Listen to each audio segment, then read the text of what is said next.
কোনো বাড়িতে কোনো পরিবারে যখন কারোর জন্ম হয় তখন তা কত সুখের মুহূর্ত হয়। সেই ছোট্ট সন্তান যখন কিছুটা বড় হয় সে হাঁটার চেষ্টা করে, আর সেই প্রক্রিয়াতেও খুব বড় একটা শিক্ষা লুকিয়ে রয়েছে, ঠেলে দেওয়া। যখন আপনি হাঁটতে চান, সামনে এগোতে চান, তখন আপনি কি করেন? নিজের পায়ের তলার যে মাটি তাকে আপনি পেছনে ঠেলে দেন। ব্যাস, এই একই জিনিস তো জীবনেও শিখতে হবে। এবার যদি আপনি জ্ঞানের পথে অগ্রসর হতে চান তাহলে অজ্ঞানতাকে পেছনে সরিয়ে দিতে হবে। যদি আপনি প্রকাশের দিকে এগোতে চান তাহলে অন্ধকারকে পেছনে সরিয়ে দিতে হবে। যদি আপনি ভবিষ্যতে সফল হতে চান তাহলে অতীতের যে অসফলতাগুলিকে পেছনে সরিয়ে দিতে হবে। যে জল বইতে বইতে থেমে যায় তাকে আমরা নালা বলে থাকি, তার থেকে দুর্গন্ধ বের হয়। কিন্তু যে জল বইতেই থাকে তাকেই আমরা পবিত্র জল বলি। তাহলে আপনিও কর্ম করতে থাকুন, কখনো থামবেন না। আর আমার সাথে ভালোবেসে বলুন, রাধা রাধা। যোগাসন। যোগাসনে আসন অত্যন্ত গুরুত্বপূর্ণ। এবার আমি বলবো সবথেকে শ্রেষ্ঠ আসন কোনটি। আশ্বাস। নিজেকে আশ্বস্ত করতে থাকুন যে আমি আছি, সব ঠিক হবে, যা হচ্ছে ভালোর জন্য হচ্ছে। এই আশ্বাস আপনাকে জীবনে এমন ধনাত্মক বিশ্বাস দেবে যে আপনি বড় বড় সমস্যার সমাধান করতে পারবেন। এবার যদি কথা বলি সবথেকে কঠিন সময়ের, তাহলে সেটা হলো বিচ্ছেদের। যা মা সীতাকে সহ্য করতে হয়েছে শ্রীরামের জন্য, রাধা কৃষ্ণকেও সহ্য করতে হয়েছে। যে ব্যক্তি বিচ্ছেদের সময় সঠিক পথে চলে এসেছে সে জীবনে অনেক শ্রেষ্ঠ স্থানে অবশ্যই পৌঁছতে পারবে। এবার যদি কথা বলি সবথেকে জরুরি এবং গুরুত্বপূর্ণ সময়ের, তাহলে সেটা হলো সংযোগ। সকলকে সাহায্য করতে থাকুন। আপনি অন্যদের সাহায্য করে তাদের যত আনন্দ দিতে পারবেন ততটাই আনন্দ আপনারও জীবনে অবশ্যই আসবে। আসুন আর আমার সাথে ভালোবেসে বলুন, রাধা রাধা। কামবোধ, এটাই আপনার অন্তরের প্রথম শত্রু। বেশিরভাগ মানুষই কামবোধ বলতে লালসা বোঝেন, কিন্তু এটা সম্পূর্ণ সত্য নয়। কামের আসল অর্থ হলো কামনা। এটা খুবই সহজ ব্যাপার। মনুষ্য শরীর থাকলে, মানুষের মন থাকলে এই কামনা অবশ্যই থাকবে। এবার এটাই দেখতে হবে যে এই কামনা নেতিবাচক কামনা নাকি ইতিবাচক কামনা। অন্য কারোর জিনিসে নজর দেওয়া, অন্য কোনো মানুষের উপর নজর দেওয়া, কোনো অনুচিত বস্তুর দিকে নজর দেওয়া, এই নেতিবাচক কামনা। আর এই দুষ্কামনা মানুষকে দিয়ে অপকর্ম করাবেই করাবে। তাই মনে রাখবেন, যে ব্যক্তি নিজের কামনাকে নিয়ন্ত্রণে রাখতে পারেন তিনি সঠিক পথেও থাকেন, সঠিক লক্ষ্যে পৌঁছতেও পারেন। যিনি কামনা নিয়ন্ত্রণে রাখতে পারেন না তিনি তার পথও হারিয়ে ফেলেন এবং লক্ষ্যচ্যুতও হন। তাই মনে রাখবেন, নিজের কামনাগুলিকে নিয়ন্ত্রণে রাখুন। কাম নামক এই শত্রুর ওপর বিজয় লাভ করুন। আর আমার সাথে ভালোবেসে বলুন, রাধা রাধা। মানুষ কখনো কখনো সময়কে নিয়ন্ত্রণ করতে চেষ্টা করে, কখনো কখনো সময়ের গুরুত্ব বুঝতে পারে না। এটা ভাবে যে এই কিছু মুহূর্ত কেটে যাক, একে অতিবাহিত করি, তাহলে কি বা হবে, কয়েকটা মুহূর্ত মাত্র। কিন্তু তা নয়।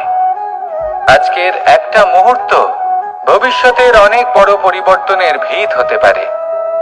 আজকের একটা মুহূর্ত আপনার ভবিষ্যৎকে উজ্জ্বল করে তুলতে পারে। সেই জন্য ছোট ছোট মুহূর্তগুলিকে অদেখা করবেন না। সময়কে কাজে লাগান, পূর্ণরূপে কাজে লাগান। এবার যদি আপনি কাউকে সাহায্য করতে চান আর সেই কারণেই যদি থেমে থাকেন তাহলে ঠিক আছে, কারণ আপনি কাউকে সাহায্য করে তার জীবনকে আরো ভালো করে তুলতে চাইছেন, আরো শ্রেষ্ঠ করতে চাইছেন। এই পুণ্য, এই কর্ম ফিরে আপনার কাছেই আসবে আর আপনার জীবনকে শুভ করে তুলবে। কিন্তু যদি আপনি আলস্যের কারণে থেমে থাকেন এবং কিছুই না করেন, সময় নষ্ট করেন, তাহলে কিন্তু একটাই ঘটনা ঘটবে, আপনার ভবিষ্যৎ বিপদগ্রস্ত হয়ে পড়বে, আর কিছুই নয়। সেই জন্য এটা বোঝা প্রয়োজন যে কখন থামতে হবে এবং কেন থামতে হবে। যদি আপনার থামার কারণ এবং সময় অনুচিত হয়ে থাকে, তাহলে আপনার ভবিষ্যৎ কখনোই উচিত হতে পারে না। সেই জন্য সময়কে সম্মান করুন আর পূর্ণ ব্যবহার করতে শিখুন। আর আমার সাথে ভালোবেসে বলুন, রাধা রাধা। জীবনে সবসময় সেটা হয় না যা আমরা চাই, তেমন ভাবে হয় না যেমন ভাবে আমরা চাই। এবার তাতে আমরা দুঃখ পাই, নিরাশ হয়ে পড়ি, ভাগ্যকে দোষ দিই অথবা অন্য কাউকে বা নিজেকে।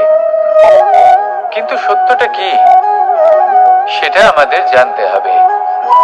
এই সংসার নির্মিত হয়েছে পাহাড় দ্বারা এবং পাথর দ্বারা, তাই প্রত্যেক স্থানে ছোট ছোট ছোট ছোট নুড়ি পাথর তো অবশ্যই থাকবে। এগুলো এড়িয়ে যাওয়া সম্ভব নয়, আর এই কথাটা আমরা সকলে জানি। এবার এইভাবেই আমাদের জীবনে নানান রকমের সমস্যা লেগেই থাকে। এর হাত থেকে কোনোভাবেই নিস্তার পাওয়া সম্ভব নয়। একটা সমস্যা এড়াতে যান, দ্বিতীয় চলে আসবে, দ্বিতীয় সমস্যা এড়াতে যান, তৃতীয় চলে আসবে। কিন্তু সমস্যা জীবনে থাকবেই, আর আপনাকে সাহায্য করার জন্যই থাকবে কোনো না কোনো রূপে। আপনার চারপাশে পাথর আছে, এটা আপনার উপর নির্ভরশীল আপনি কি করবেন, কোন পথে অগ্রসর হবেন এবং কিভাবে অগ্রসর হবেন। এবার দেখুন, এটা তো সবসময় সম্ভব নয় যে আপনার পদতলে ফুলের চাদর থাকবে, এটা তো অসম্ভব। সেই জন্য উচিত এটাই হবে যে আপনি পাদুকা পরিধান করে জীবনে অগ্রসর হন। এর সারমর্ম এটাই, যখনই জীবনে সমস্যা আসবে দৃঢ় হয়ে সম্মুখীন হন এবং এটা বোঝার চেষ্টা করুন যে এই সমস্যা জীবনে কেন এলো, কি শিক্ষা দিয়ে গেল। আপনার মধ্যে দোষ অবশ্যই থাকবে, তাকে গুণে পরিবর্তিত করুন। এই জীবন আরো বেশি সহজ সরল হবে এবং প্রসন্ন হয়ে বলবে, রাধা রাধা। ঈর্ষা আমাদেরই মনে বসবাস করা আরো একটা শত্রু। তবে এই শত্রু কখনো কখনো আমাদের জন্য লাভদায়কও হতে পারে, কিন্তু যদি আমরা সতর্ক না থাকি তাহলে সেটা ততটাই ঘাতক হয়ে উঠতে পারে। যদি আপনার কোনো প্রতিদ্বন্দ্বী থেকে থাকে যে এগিয়ে চলেছে, তাকে দেখে আপনার মনে ঈর্ষা উৎপন্ন হয়, আর ঈর্ষাবশত আপনি নিরন্তর চেষ্টা করতে থাকেন, পরিশ্রম করতে থাকেন সামনে এগোনোর জন্য, তাহলে তার দ্বারা আপনার বিকাশই হবে। কিন্তু যদি আপনি নিজের বিরোধীকে শেষ করতে দেওয়ার জন্য অগ্রসর হন, তাকে বিনাশ করার জন্য অগ্রসর হন, তাহলে এই ঈর্ষা প্রথমে আপনার বিনাশ অবশ্যই করবে। একটা কথা আছে, এটা পশু প্রবৃত্তি, আপনি শুধুই নিজের বিকাশের কথা ভাববেন। তিনিই হলেন প্রকৃত মানুষ, যিনি অন্য মানুষের জন্য প্রাণও দিতে পারেন। এই ঈর্ষা যদি আপনাকে বিকাশের পথে নিয়ে যেতে পারে তাহলে খুবই ভালো। যদি আপনাকে অন্য কাউকে বিনাশ করে দেওয়ার পথে অগ্রসর করে, তাহলে তার থেকে দূরে থাকাই ভালো। যেমন ধরুন, আপনার কাছে একটা সূচ আছে, যার দ্বারা আপনি ছেঁড়া কাপড়ও সেলাই করতে পারবেন বা অন্য কারোর পাত্রে ছিদ্রও করে দিতে পারবেন। আপনি কি চাইবেন, নিজের বিকাশ নাকি অন্য কারোর বিনাশ? সিদ্ধান্ত আপনারই। আসুন আর আমার সাথে ভালোবেসে বলুন, রাধা রাধা। বিষ এবং অমৃত, এর ভিত্তিতেই সংসার চক্র চলতে থাকে। যখন সমুদ্র মন্থন হয়েছিল তখন এই দুই প্রাপ্ত হয়েছিল। প্রথমে বিষ পাওয়া গেল, তারপর অমৃত। জীবন মন্থন করলেও এগুলো লাভ করা যায়। এবার এই যে বিষ, তা হলো অমৃতের থেকে অনেক বেশি শক্তিশালী এবং সেই জন্যই অনেক বেশি ঘাতকও। এবার বোঝার চেষ্টা করি এই বিষ আসলে কি। যে কোনো বস্তু বা কোনো ভাব যদি মাত্রার থেকে বেশি পরিমাণে আপনার কাছে থাকে, প্রয়োজনের থেকে বেশি আপনার কাছে থাকে, তাহলে সেটা আপনার কাছে বিষ সমান হতে পারে। তা সে ধন হোক, শক্তি হোক, সম্মান হোক, ইত্যাদি ইত্যাদি। যদি আপনার কাছে এমন কিছু থেকে থাকে যা মাত্রার থেকে বেশি পরিমাণে আপনার কাছে আছে, তাহলে তাকে ভাগ করতে শিখুন। যদি আপনি ভাগ করতে শিখে যান তাহলে এই বিষই আপনার জন্য অমৃতে পরিণত হবে, আর তাদের কাছেও অমৃত সমান হয়ে উঠবে যাদের এই সাহায্যের প্রয়োজন। তাহলে ভাগ করে নিতে শিখুন আর আমার সাথে ভালোবেসে বলুন, রাধা রাধা। মানুষ বড়ই বিচিত্র প্রাণী। অধিক থেকে অধিকতর ধন লাভ করার চেষ্টায় নিজের শরীরকে নষ্ট করে ফেলেন, নিজের শক্তি হারিয়ে ফেলেন, নিজের সামর্থ্য হারিয়ে ফেলেন। আর যে ধন লাভ করেন সেটা কোথায় যায়? সেই শক্তি, সেই সামর্থ্যকে আবার ফিরে পাওয়ার জন্য। আর কিছু মানুষ জীবন এমন ভাবে যাপন করেন যেন তা কখনোই শেষ হবে না, কিন্তু শেষ তো সবারই হবে। আর যখনই শেষটা কাছে চলে আসে তখন মানুষ এটা বুঝতে পারেন যে সে জীবনকে উপভোগ করেননি। তার কারণটা কি? লালসা। এই লালসা জন্ম দেয় লোভকে, আর এই লোভ জন্ম দেয় আপনারই বিনাশকে। সেই জন্য আজ আপনার কাছে যা কিছু আছে, যেমনটা আছে তার সাথে জীবন যাপন করুন, পূর্ণরূপে যাপন করুন। আপনার কাছে যতই ধন, শক্তি, মান থাকুক, তা সবার মধ্যে ভাগ করতে শিখুন। ভাগ করলে ভালোবাসা বাড়ে, আর এই ভালোবাসা দ্বারা জীবন আরো সুখময় হয়ে ওঠে। তাহলে আসুন আর আমার সাথে ভালোবেসে বলুন, রাধা রাধা। মন। জীবনে যখনই কোনো বস্তু বা সুখ স্বাচ্ছন্দ্য অধিক মাত্রায় আপনার কাছে চলে আসে, তখন নিজেকে শ্রেষ্ঠ মনে করার একটা প্রবণতা দেখা যায়, যা হয় আত্মবিশ্বাসে পরিণত হয়, নয়তো অহংকারে। এবার আত্মবিশ্বাস আর অহংকারের মধ্যে অনেক বড় পার্থক্য রয়েছে। আমি এটা করতে পারি, আমি ওটাও করতে পারি, এ হলো আত্মবিশ্বাস। শুধুমাত্র আমি এটা করতে পারি, শুধুমাত্র আমি ওটাও করতে পারি, আমি হলাম সর্বশ্রেষ্ঠ, এটা হলো অহংকার। এবার এই অহংকার এর ধ্বনি অনেক দূর প্রবাহিত হয়, আর এর প্রহার সর্বপ্রথম আপনাকে বিপর্যস্ত করে। এবার এই অহংকার এর বিপরীত শব্দ হলো বিনয়, অর্থাৎ নিজের ঊর্ধ্বে উঠে অন্যের বিষয় ভাবনা চিন্তা করা, সংসারের বিষয় ভাবা। এই বিনয়ী হবার চেষ্টা করুন, একের থেকে অনেক হওয়ার চেষ্টা করুন এবং একসাথে থাকার চেষ্টা করুন। নিশ্চিত রূপেই আপনি বিকাশের কারণ হবেন। মত্ততা থেকে নিজেকে দূরে রাখুন, অহংকার থেকে নিজেকে দূরে রাখুন। এই মন প্রসন্ন হয়ে বলবে, রাধা রাধা। জীবনে যখন কোনো ব্যক্তি নিজের লক্ষ্য প্রাপ্তির জন্য নিরন্তর পরিশ্রম করতে থাকেন, চেষ্টা করতে থাকেন, তখন তিনি কষ্ট অনুভব করেন, কখনো শারীরিক কষ্ট, কখনো মানসিক কষ্ট। এবার উনি এটা ভাবতে থাকেন যে আমি কি উচিত করছি নাকি অনুচিত করছি। কারণ অন্যদিকে এমন একজন ব্যক্তিও আছেন যিনি একদমই পরিশ্রম চেষ্টা করছেন না। তিনি মদিরা পান করেন, বিলাসিতায় জীবন কাটান, অলস প্রকৃতির হয়ে ওঠেন, নিদ্রাতে বিলীন হয়ে থাকেন আর ভাবেন যে তিনি সুখ লাভ করছেন। কিন্তু এরকম কেন হয়?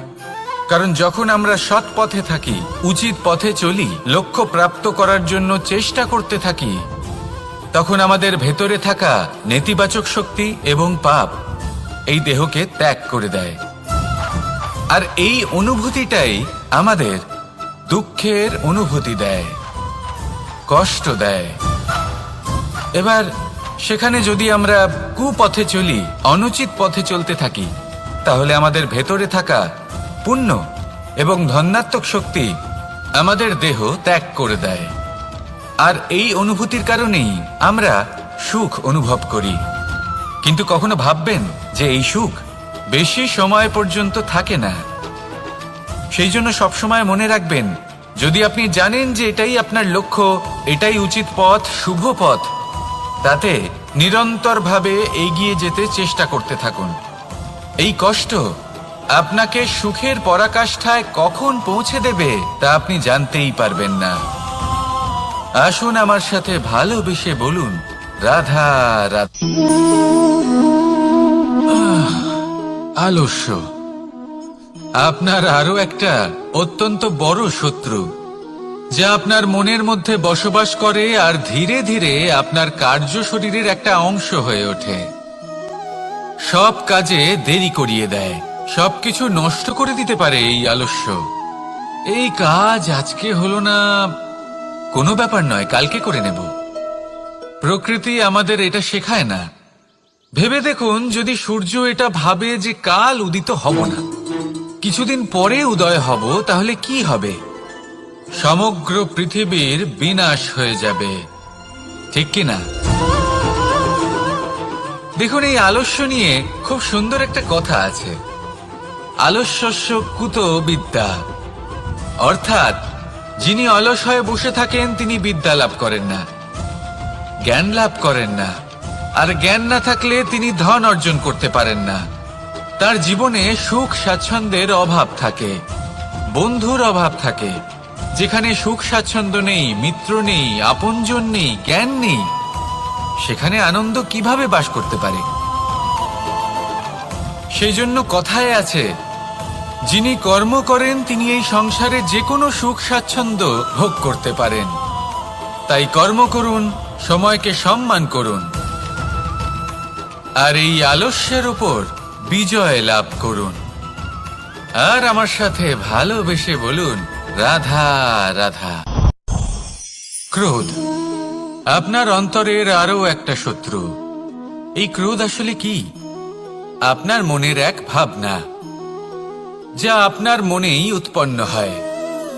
এই মন আত্মার সাথে যুক্ত থাকে। এখন একটা ভাবনা যা আত্মার সাথে যুক্ত থাকে, তাকে অনুচিত কেন বলা হয় সেটা বোঝার চেষ্টা করুন।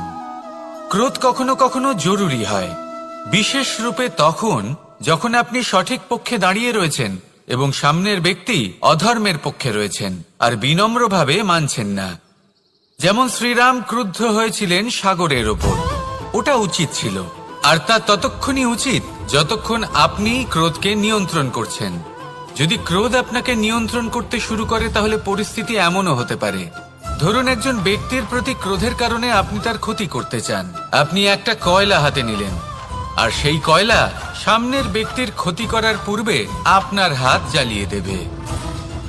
ব্যাস, ক্রোধ এটাই করে, সর্বপ্রথম আপনার ক্ষতি করে, আপনার বিবেক হরণ করে নেয়, আপনি আপনার নিয়ন্ত্রণ হারিয়ে ফেলেন, আর সবকিছু নষ্ট হয়ে যায়।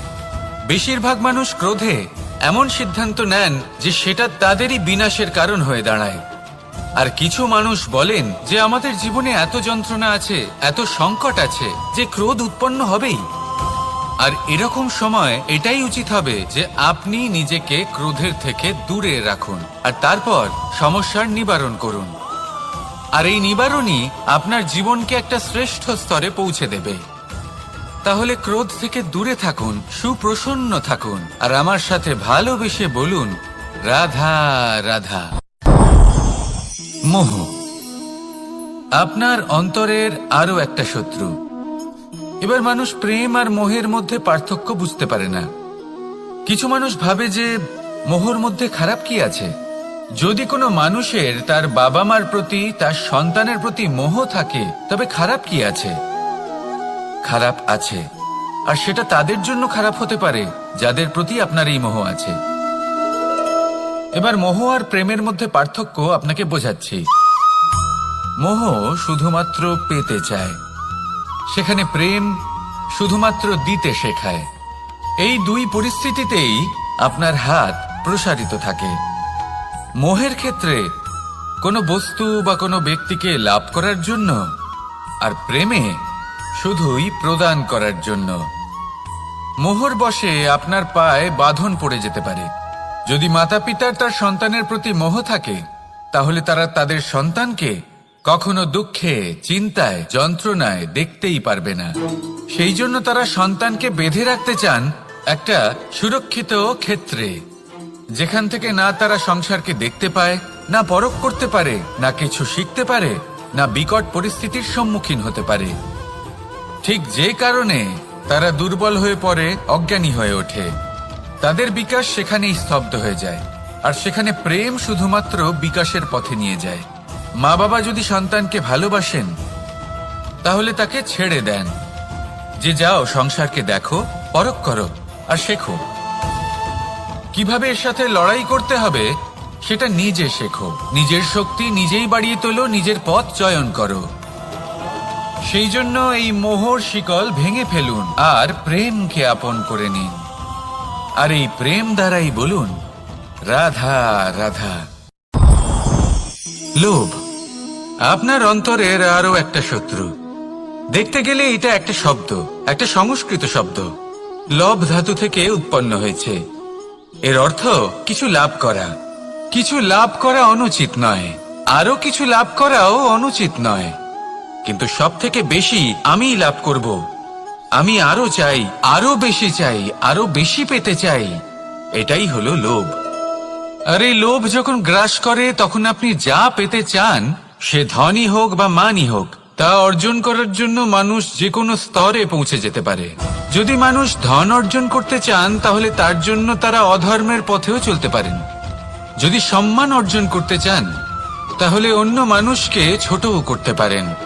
শেষ পর্যন্ত আপনার এটা মনে হতে পারে যে যদি একটু অল্পই প্রাপ্ত করতাম, কিন্তু ভালোবেসে প্রাপ্ত করতাম, এই জীবন আরো অনেক বেশি সুখী হতো।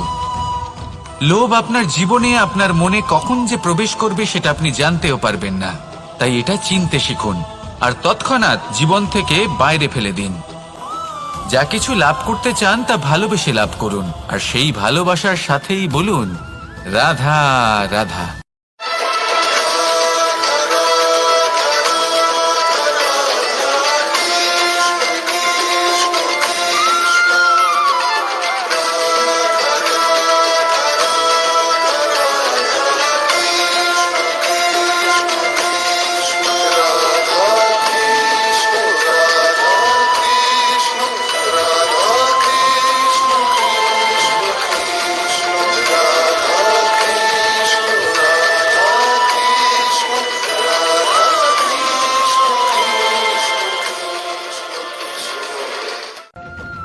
এই সঙ্গতির প্রভাব যা মানুষকে কোথা থেকে কোথায় নিয়ে যেতে পারে আপনি জানতেও পারবেন না। এ হলো সঙ্গতির প্রভাব, যেখানে চানার সাথে গুড়ও মিশে যেতে পারে। এ হলো সঙ্গতিরই প্রভাব, যেখানে একটা সাধারণ পাথর স্বর্ণের সাথে মিশে গিয়ে একটা রত্নে পরিণত হতে পারে। তাই এই সঙ্গতির বিষয়ে বিশেষ খেয়াল রাখবেন। আপনি কার সাথে মিশছেন, কি বলছেন, কি শিখছেন, আপনার অস্তিত্বের উপর তাদের কি প্রভাব পড়ছে, সব লক্ষ্য করবেন। আর আমার সাথে ভালোবেসে বলবেন, রাধা রাধা। আপনি কখনো ভেবে দেখেছেন কি সেই জিনিস যা আপনাকে সামনে এগোতে বাধা দিচ্ছে? ধরুন আপনি কোনো পথ দিয়ে যাচ্ছেন, পা মুচকে গেলে তা আপনাকে সামনে এগোতে বাধা দেয়। সেইভাবেই জীবনে ক্ষুদ্র চিন্তা আপনাকে সামনে এগোতে বাধা দেয়। দেখুন, যদি কোনো চাক থাকে যার মধ্যে ফাটল রয়েছে, তা আপনাকে ভালো মাটির পাত্র বানাতে দেবে না। ঠিক সেইভাবেই কাউকে ঈর্ষা করলে তা আপনাকে মহান হতে দেবে না। আমি উচ্চস্তরীয় আরো নিচুতে রয়েছে, এই ভাবনা কখনোই আপনাকে উচ্চ স্তরে পৌঁছতে দেবে না। মন থেকে সকল বিকার, ঈর্ষা, মোহ, লোভ, লালসা এই সব ত্যাগ করুন। চিন্তা ভাবনাকে বড় করে তুলুন, ধন্যাত্মক বোধ জাগিয়ে তুলুন, আর সম্পূর্ণ সমর্পিত হয়ে কর্ম করুন। মহানুভবতা আর সাফল্য এই দুই আপনার পদানত হয়ে থাকবে। তাহলে আসুন আর আমার সাথে ভালোবেসে বলুন, রাধা রাধা। যখনই কোনো ঘূর্ণিঝড় আসে, কোনো প্রলয়ে আসে, তখন দেখবেন তা কত বৃহৎ প্রভাব ফেলে, কত বড় বিনাশ ঘটায়, বিধ্বংস সৃষ্টি করে। যখন বন্যা আসে, তখন কত গভীর প্রভাব ফেলে, কত সর্বনাশ ঘটায়। নদীর পাড়ও ভেঙে বয়ে নিয়ে যায়। সেখানে কোনো গাছকে দেখুন, শান্তভাবে দাঁড়িয়ে থাকে, চুপ করে, আর নিজের কাজ করে, ছায়া প্রদান করে, ফল প্রদান করে, কোনো শব্দ না করেই নীরবে কর্ম করে। যদি নদীর কথা বলি, নদী যখন বয়ে চলে, খেতে জল প্রদান করে, বনস্পতিদের প্রাণ প্রদান করে, আমাদের পানীয় জল দেয়। এত মহান কাজ করে কোনো শব্দ না করে, নীরবতার সাথে। এ হলো এক শিক্ষা যে এই সংসারে যারাই মহান কর্ম করেন তারাই নীরব থেকে সেই কর্ম করতে থাকেন, কারণ ওনারা জানেন যে গুরুত্বপূর্ণ প্রচার নয় বরং কর্ম। আর যারা রুদ্রের সাথে থাকেন, কোলাহল করেন, তারা শুধুমাত্র ধ্বংসই করেন। এবার আপনি মৌন থেকে শুধুমাত্র কর্ম করে মহান হতে চান, নাকি রুদ্রের সাথে থেকে বিধ্বংস ঘটাতে চান? সিদ্ধান্ত আপনারই। আসুন আর আমার সাথে ভালোবেসে বলুন, রাধা রাধা। প্রকাশ কার মধ্যে থাকে? সূর্য। শীতলতা কার মধ্যে থাকে? চন্দ্রমার মধ্যে। এবার যদি সূর্যের মধ্যে প্রকাশ না থাকে কি হবে? অন্ধকার। যদি চন্দ্রমার মধ্যে শীতলতা না থাকে তাহলে কি হবে? মহা অন্ধকার। সবকিছু অন্তরে আছে, শুভভাব আর সত্যতা প্রত্যেকটা মানুষের অন্তরের মধ্যে থাকবেই থাকবে। যদি এটা না থাকে তাহলে জেনে রাখুন কিছুই নেই। যেমন একটা প্রদীপ যা জ্বলছে, যা প্রকাশ দিচ্ছে, অন্ধকারে আমাদের পথ প্রদর্শন করছে। কেন জ্বলে? কারণ ওর মধ্যে একটা সলতে আছে যা জ্বলছে। সলতে কেন জ্বলে? কারণ তার ভিতর ঘি আছে যা ওই সলতেকে জ্বলতে সাহায্য করে। সবকিছুই আমাদের মনের ভিতরেই রয়েছে, ভালো ভাব এবং সততাও। এই নিয়েই কর্ম করতে থাকুন আর জীবনের সামনে এগোতে থাকুন। সমস্ত জীবন আলোকিত হয়ে উঠবে। আসুন আর আমার সাথে ভালোবেসে বলুন, রাধা রাধা।